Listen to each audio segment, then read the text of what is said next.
Ready start. उपाध्यक्ष महोदय, उद्योगों का निरंतर विकास खेती के विकास के साथ जुड़ा हुआ है। कृषि उत्पादों का उपयोग करने वाले उद्योगों के लिए यह आवश्यक है कि वे कृषि उत्पादन बढ़ाने का हर संभव प्रयत्न करें। नकदी फसलों में अनुसंधान कार्य को अधिक तेज किया जा रहा है।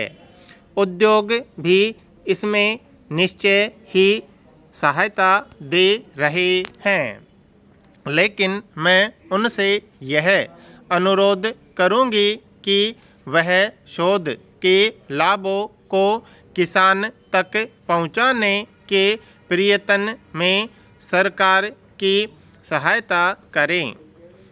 अब समय आ गया है कि अधिक प्रयत्न से देहाती इलाकों में उपभोक्ता वस्तुओं व खेती में काम आने वाली चीज़ों के बाजार को हाथ में लिया जाए। इस उद्देश्य के लिए हमें नए तरीके अपनाने होंगे। जैसा कि आपने अभी कहा कि पिछले कुछ महीनों में हमारे निर्यात में कमी आई है। आत्मनिर्भरता के अपने लक्ष्य को प्राप्त करने के लिए हमें नए नए उत्पादों का निर्यात बढ़ाने की ओर अधिक ध्यान देना है। निर्यात की आवश्यकताओं को पूरा करने को उच्च प्राथमिकता देना सरकार की नीति है, विशेषकर जहां क्षमता के विस्तार, दुर्लभ वस्तुओं के आयात और वितरण का संबंध है। हमें विभिन्न वस्तुओं की घरेलू मांग को नए उत्पादनों के निर्यात की वृद्धि के रास्ते में बाधक नहीं होने देना चाहिए।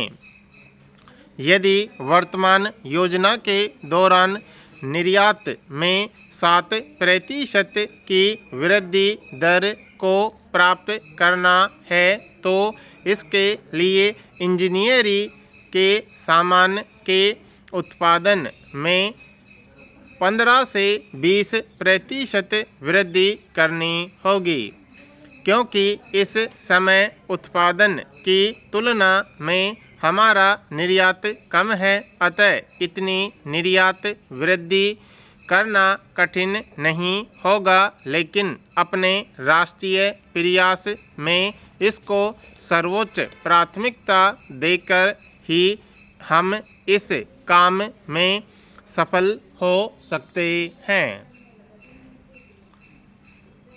आपके संघ द्वारा तकनीकी योग्यता वाले बेरोजगार लोगों को काम देने के प्रयास के बारे में सुनकर मुझे बड़ी प्रसन्नता हुई है, परंतु एक और वर्ग के लोग भी हैं जिन्हें सरकार और औद्योगिक समूहों की सहायता की आवश्यकता है। आपात स्थिति के दौरान सुरक्षा की आवश्यकताओं के पूरा करने के लिए बहुत से शिक्षित युवकों को सेनाओं में कमीशन प्राप्त अफसरों के रूप में भर्ती किया गया था, जिन्होंने अपनी सेवा के दौरान प्रशंसनीय नेतृत्व तथा निर्णय शक्ति का परिचय दिया। इनमें कुछ को हाल में सेवा मुक्त किया गया। इन अफसरों को सरकार पुनः नौकरियां देने की कोशिश कर रही है। मुझे आशा है कि इस सत्कार्य में निजी उद्योग भी सरकार की सहायता करेंगे। ऐसे अफसरों के बारे में जानकारी देने के लिए रक्षा मंत्रालय का पुनर्वास महानिदेशालय सहर्ष तैयार रहेगा। इसी मंच से अपने पिछले भाषण में मैंने उन लोगों का जिक्र किया था जो सक्रिय रूप से संघ के सदस्य नहीं हैं। मेरा अभिप्राय संघ के सदस्यों की पत्नियों से था। मैंने सुना है कि वे समाज कल्याण के कार्य कर रही हैं। फिर भी मैं उन्हें सुझाव देना चाहूँगी जिससे मेरे विचार में आप भी लाभान्वित होंगे। यह लोगों को नौकरी देने के बारे में है।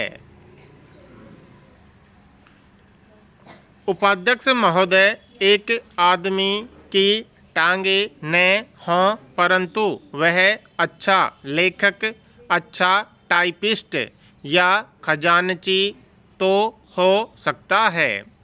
इन लोगों के प्रति समाज को उसकी जिम्मेदारी के प्रति आह्वान करना आवश्यक है। इन्हें पुनः भसाना हमारा नैतिक कर्तव्य भी है। यह समस्या तो एक तरह से सदा से हमारे साथ रही है, परंतु पिछले युद्ध में हमारे जवानों के हताहत होने से यह समस्या और जटिल हो गई है। यह एक ऐसा काम है जिससे समाज कल्याण कार्य में लगी महिलाएं सफलतापूर्वक कर सकती हैं। बहुत से देशों ने तो ऐसे सैनिकों के कुछ प्रतिशत के पुनर्वास के कानून बना दिए हैं। हम इस सीमा तक तो नहीं जाना चाहते, लेकिन हम इस समस्या के सहानुभूतिपूर्ण एवं मानवीय समाधान के लिए अवश्य उत्सुक हैं। अभी मैंने देश में धनी और निर्धन के बीच की विशेषताओं का उल्लेख किया। यह बड़ा कड़वा सत्य है जिसे हम एक क्षण के लिए भी नज़रअंदाज नहीं कर सकते। हमारा हर काम हमारे ऐतिहासिक प्रभावों एवं परंपराओं, संस्कारों व स्थितियों तथा हमारे शहरों गांवों में उपलब्ध वर्तमान स्थितियों द्वारा निर्धारित होता है। इस समस्या के हल में शायद अधिक समय इसलिए भी लगा है कि हमने सरकार के लिए लोकतंत्र का रास्ता अपनाया है और लोकतंत्र में लोगों को सरकारी तंत्र के और सामाजिक विषमताओं के विरुद्ध और अपनी आकांक्षाओं को पूरा करने के लिए आवाज़ उठाने की पूरी स्वतंत्रता है। हमारे यहाँ ऐसी कोई रोक नहीं कि इन कठिनाइयों के समय पर दूर न होने पर लोग इनका राजनीतिक लाभ न उठाएं। मुझे राष्ट्रीय आंदोलन का आरंभिक काल याद आ रहा है। तब देश की प्रमुख राजनीतिक पार्टी पहले सरकार को मांग पत्र और विरोध पत्र भेजकर ही संतोष कर लेती थी, परंतु महात्मा गांधी द्वारा आंदोलन की बागडोर संभालने पर देश को नया नेता और नई दिशा मिली, जिनका उसने भरपूर उपयोग किया। इसका परिणाम यह हुआ कि देशवासियों का आत्मबल बढ़ा और सामाजिक परिवर्तन की गति तीव्र हुई। कई बड़े बड़े उद्योगपतियों एवं व्यवसायियों ने भी राष्ट्रीय स्वाधीनता के आंदोलन में बढ़ चढ़कर हिस्सा लिया। जैसा कि दार्शनिक कहा करते थे, महान कार्य करने वाले में भी महानता का कुछ अंश अवश्य आ जाता है। इस प्रश्न का उत्तर तो आपको स्वयं ढूंढना पड़ेगा कि क्या आजकल के उद्योगपतियों का काम व नाम भी उतना ही ऊंचा है जितना कि भारत के युगांतरकारी उद्योगपतियों का था, जिन्होंने राष्ट्रीय आंदोलन के दिनों में भारतीय उद्योगों को पुनर्जीवित किया। मैं यह चाहूँगी कि यह संघ केवल उद्योगपतियों के विचार विमर्श का मंच न बनकर ऐसी संस्था बने जो अच्छी से अच्छी किस्म की निष्ठा, जनसेवा, राष्ट्रीय आत्मनिर्भरता व स्वाभिमान का जो किसी भी राष्ट्र के लिए सबसे बड़ी चीज़ है, अनुकरणीय उदाहरण प्रस्तुत करें। केवल सरकारी कानूनों व आदेशों द्वारा ही कोई देश संसार में सम्मान प्राप्त नहीं कर सकता।